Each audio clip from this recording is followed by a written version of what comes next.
La magistratura ha una sua autonomia.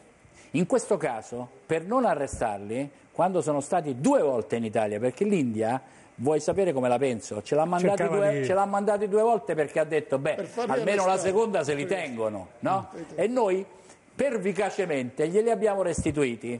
Allora, secondo me, la magistratura che sempre rivendica la propria autonomia, secondo me ne assumo le responsabilità di quello che dico, questa volta ha ricevuto indicazioni da più in alto, governo o ancora più in alto, per non intervenire e restituire. La indicazione è stata politica, ha superato la magistratura e questa grande magistratura che di solito dice sempre non vogliamo intromissioni politiche non ha fatto la cosa più semplice che qualsiasi PM può fare. Hai sparato su una nave italiana, allora amico mio intanto vieni a chiarire da me. Ti metto in un carcere e mi rispondi, e tutto sarebbe avvenuto qui in Italia.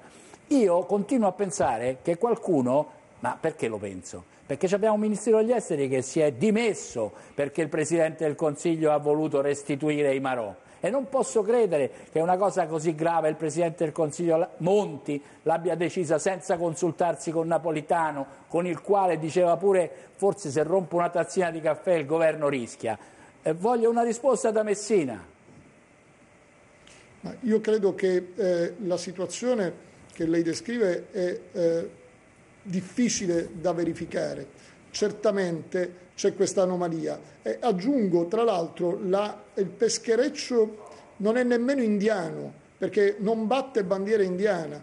Quindi l'Italia aveva la piena legittimazione a garantire ai propri militari, a garantire in Italia un processo ai propri militari. Se non è stato fatto, evidentemente la Procura, io non sono in grado di intervenire o di dire se la Procura militare o il Tribunale competente abbia avuto delle spinte per non agire nell'arresto. Ma guardi che c'è l'obbligatorietà dell'azione penale in Italia, anche il procuratore di Venezia li poteva arrestare. Aggiungo, certamente un dato di fatto c'è, che per 2 volte non sono stati arrestati e su questo è inconfutabile. Se poi sia stato la magistratura autonomamente, come io mi auguro, o siano state imposte dall'alto alcune decisioni, francamente non posso dire. Una cosa è certa, la mia sensazione è che questa dei marò sia una enorme costruzione, ma che dietro, attorno, ci sia tutto un problema di natura economica, di rapporti con l'India. Non dimentichiamo gli elicotteri Augusta e le tangenti che ci sono stati, e gli indiani che hanno disdetto il contratto e che rivogliono i soldi.